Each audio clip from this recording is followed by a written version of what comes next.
Assalamualaikum warahmatullahi wabarakatuh. Salam Rahayu, Rahayu, Rahayu. Jumpa lagi dengan saya di channel New Edi Seluler Tutorial. Di kesempatan kali ini ada servisan handphone yaitu Xiaomi Redmi Note 9 dengan kondisi saat saya terima seperti ini teman-teman.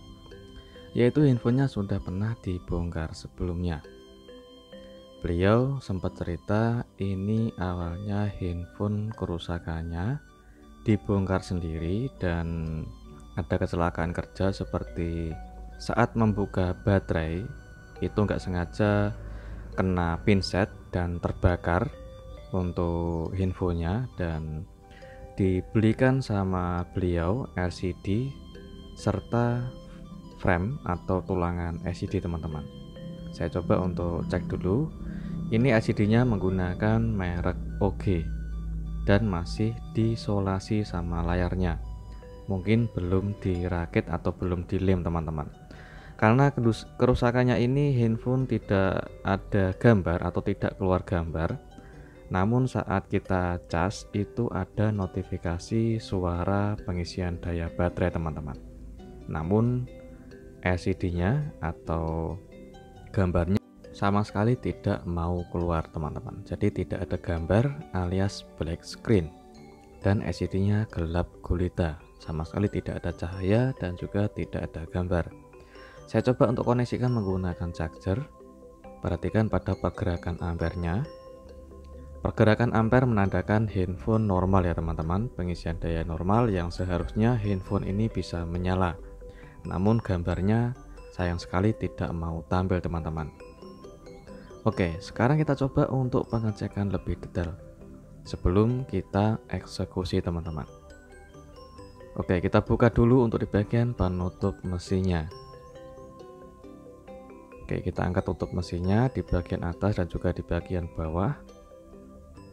Ini spare partnya baru semua ya teman-teman, mulai dari LCD, baterai, fleksibel mainboard, serta frame atau tulangan tengah LCD.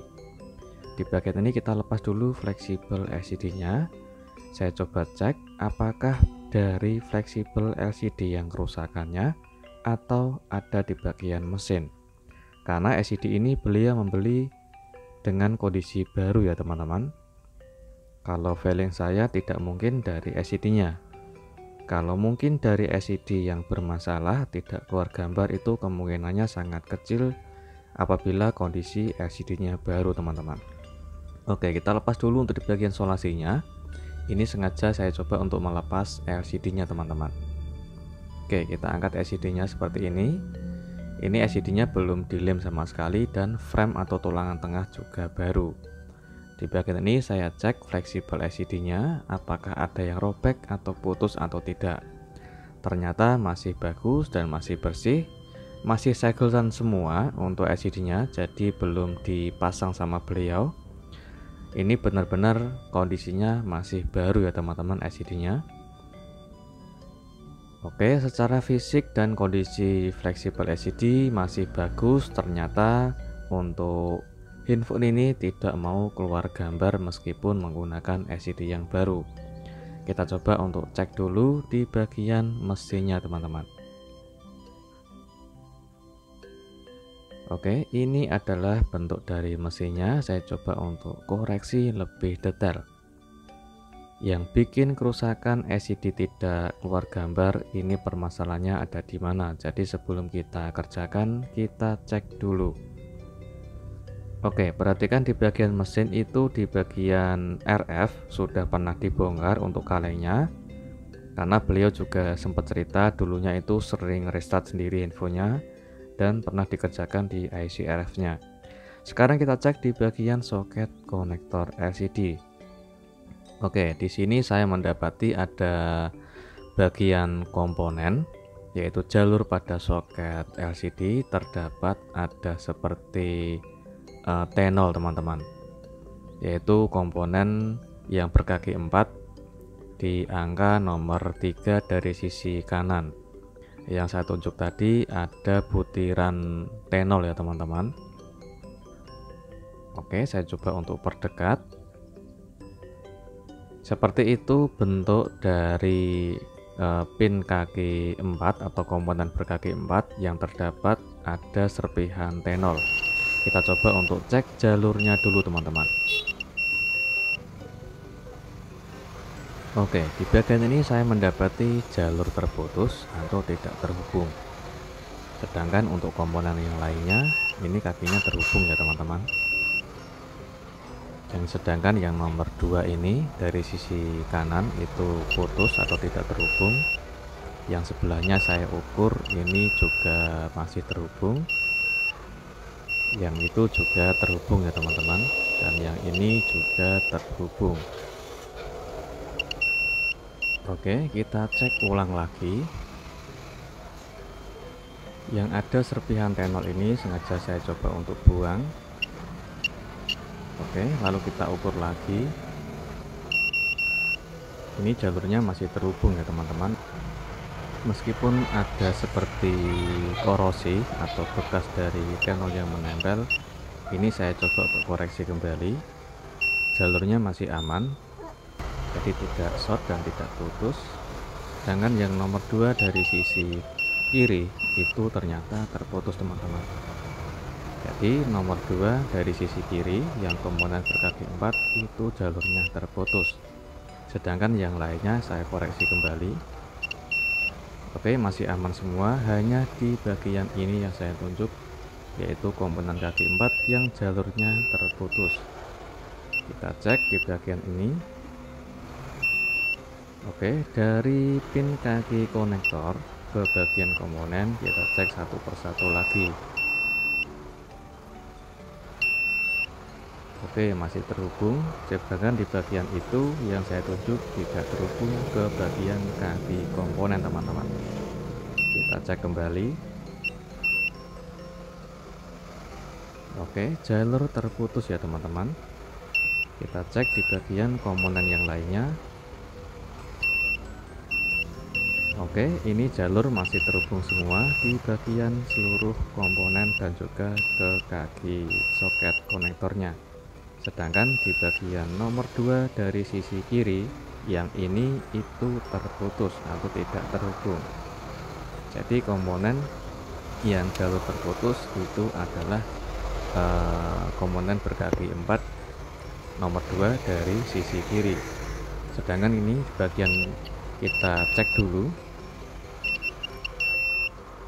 Oke, pin kaki soket ke komponen kita cek satu persatu apakah ada jalur yang terputus lagi atau tidak teman-teman.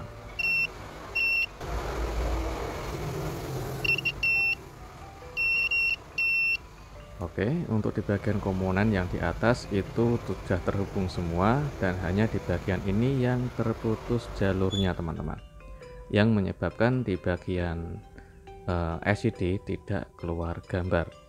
Kita bersihkan dulu sebelum kita kerjakan.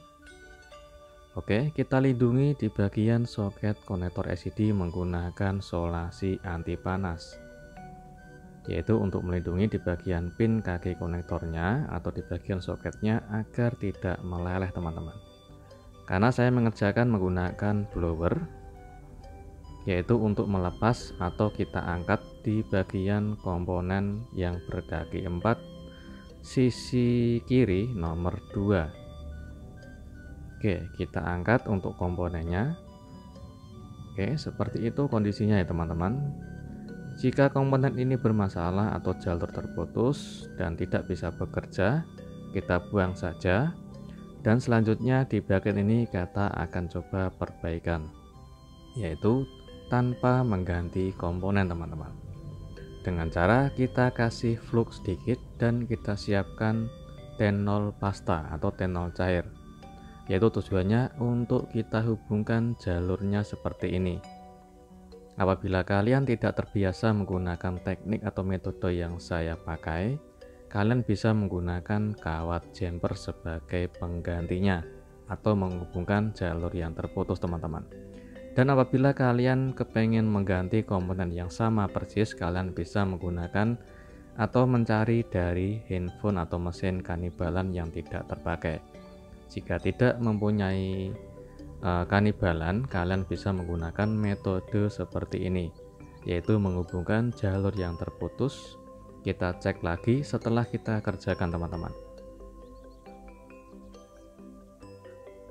Oke, kedua jalur yang tadi kita hubungkan sudah terhubung atau sudah terkoneksi untuk jalur ke soket kaki konektornya. Kita cek kembali di bagian komponen yang lainnya. Alhamdulillah untuk jalurnya terhubung semua. Sekarang kita lindungi di bagian yang sudah kita kerjakan, yaitu menggunakan cairan PCB atau pelindung PCB, yaitu lem UV. Kita keringkan menggunakan lampu UV teman-teman. Oke, seperti ini hasilnya teman-teman. Jadi kita bisa mengerjakan tanpa menggunakan kawat jumper, hanya menggunakan T0 saja. Dengan dikerjakan hati-hati ya teman-teman. Oke, kita cek kembali yang sudah kita kerjakan. Oke, setelah kita kerjakan, apakah dengan metode seperti tadi handphone untuk layar LCD-nya bisa menyala atau keluar gambar atau tidak teman-teman? Oke, ini sengaja saya rakit langsung untuk pemasangan kamera belakang dan juga kamera depan. Oke, setelah kita rakit, sekarang di bagian LCD ini kita pasang ke frame. Jadi sebelum kita rakit menggunakan lem, sebelum kita pemasangan LCD, kita cek dulu fungsi dari LCD setelah kita mengerjakan di bagian jalur pada mesin, yaitu jalur soket LCD yang terputus. Kita koneksikan menggunakan charger. Alhamdulillah sudah keluar logo Redmi teman-teman, dan ada notifikasi pengisian daya baterai. Yang bermasalah ada di bagian yang sudah saya jelaskan sebelumnya, yaitu di bagian komponen filter jalur pada LCD yang komponen berkaki 4 itu, salah satunya jalurnya terputus, atau besar kemungkinan di bagian komponen itu short ya teman-teman, karena disebabkan oleh handphone yang awal pengerjaan itu salah proses pembongkaran, ya disebabkan oleh saat membuka baterai itu beliau menggunakan pinset, entah alat apa ceritanya, itu baterainya tiba-tiba bocor dan menyebabkan terbakar di bagian handphonenya, yaitu membuat terbakar di bagian frame atau tulangan LCD beserta kerusakan pada LCD. Namun alhamdulillah untuk handphonenya ini atau mesinnya masih bisa menyala dengan normal atau hidup, namun tidak keluar gambar. Setelah kita kerjakan dengan metode seperti tadi, step by step untuk pengecekan terlebih dahulu, alhamdulillah pengerjaan LCD-nya sudah tampil kembali dan bisa menyala. Sekarang disuruh untuk perakitan sekalian sama beliau, ini disuruh pemasangan LCD atau perakitan total. Saya cek dulu di bagian frame, ternyata framenya itu sedikit agak bengkok meskipun kondisi menggunakan atau frame dari membeli yang baru. Ternyata setelah saya cek itu sedikit agak melengkung teman-teman. Jadi saran saya sebelum proses pemasangan LCD, alangkah baiknya dicek dulu. Apabila frame itu sedikit agak bengkok atau melengkung, alangkah baiknya diluruskan dulu teman-teman. Oke, sengaja saya lepas semua di bagian stiker atau solasi yang ada di belakang LCD. Tujuannya agar tidak mempertebal di belakang LCD teman-teman. Jika tidak membuang stiker seperti ini, itu biasanya kurang presisi apabila kita memaksa pemasangan LCD. Jadi segala stiker yang ada di bagian belakang LCD kita lepas semua teman-teman. Oke, kita lepas semua stiker di belakang LCD dan kita presisikan fleksibelnya. Setelah fleksibel presisi, kita lanjut untuk proses perakitan atau pemasangan LCD. Sebelum saya pasang, ini untuk tutup di bagian lubang speaker atas itu seharusnya dari bawaan itu dipindah ya teman-teman, tapi beliau tidak membawa spare part dari bawaannya atau original frame yang terdapat di bagian speaker atau penutup speaker atasnya itu tidak dibawakan. Jadi saya kasih pelindung tutup saringan buatan sendiri dari bahan bekas, yaitu speaker bekas. Untuk saringannya saya potong teman-teman. dan kita kasih lem ke sekeliling di bagian kaca touchscreen atau di belakang LCD. Kita lanjut untuk proses mempresisikan LCD ke bagian framenya. Oke, kita tekan secara halus untuk mempresisikan di bagian LCD ke framenya. Sambil kita menunggu lemnya kering, kita bisa mempersingkat waktu pengerjaan sambil kita merakitnya. Kita kasih solasi double tip untuk proses pemasangan baterai. Oke, kita presisikan baterainya dan kita pasang. Untuk tutup di bagian bawah itu ada buzzer, dan kita rakit mesinnya. Sebelum kita pasang mesin, kita bersihkan dulu, yaitu di bagian modul kamera belakang dan juga kamera depan. Apabila kotor, kemasukan debu atau enggak sengaja kepegang jari, kita bisa membersihkannya dulu. Dan sebelum kita rakit kembali, kita di bagian ini pasang di bagian finger pin atau fleksibel sidik jari, teman-teman. Kita presisikan dulu ke bagian penutup mesin dan kita pasang fleksibel finger pin-nya. Lalu kita pasang untuk skrupnya, kita pasang semua dan tinggal kita perakitan terakhir untuk pemasangan backdoor. Oke, sambil kita kasih kartu SIM card untuk pengetesan, yaitu di bagian fungsi sinyal. Karena saat kita membongkar awal tadi, kelihatan jelas sudah pernah diperbaiki sebelumnya untuk mesinnya, karena di bagian kaleng area RF atau di bagian IC RF itu sudah pernah dikerjakan. Oke, kita tunggu untuk lemnya kering. Setelah kita pasang LCD menggunakan gelang karet secukupnya saja untuk mempresisikan atau merapatkan layar LCD. Sengaja saya kasih anti gores agar lebih tahan lama dan awet, teman-teman. Dan ini adalah hasil akhirnya setelah selesai pengerjaan. Oke, terpasang rapi, presisi dan kontras layarnya juga bisa diatur dengan normal. Sekarang kita aktifkan kuota data atau data internetnya. Sinyal masih bisa keluar 4G ya, teman-teman. Kita tes fungsi dari sensor proximity-nya. Oke, untuk sensor proximity alhamdulillah bisa berfungsi dengan normal. Jadi alhamdulillah sudah sukses semua pengerjaannya, tinggal kita cek yang terakhir, yaitu fungsi kamera belakang dan juga kamera depan. Alhamdulillah untuk kamera depan dan kamera belakang juga masih bisa berfungsi dengan normal. Oke, alhamdulillah untuk pengerjaannya sudah selesai semua, yaitu pengerjaan LCD black screen atau gambar tidak tampil. Semoga bermanfaat dan jumpa lagi di tutorial berikutnya. Assalamualaikum warahmatullahi wabarakatuh.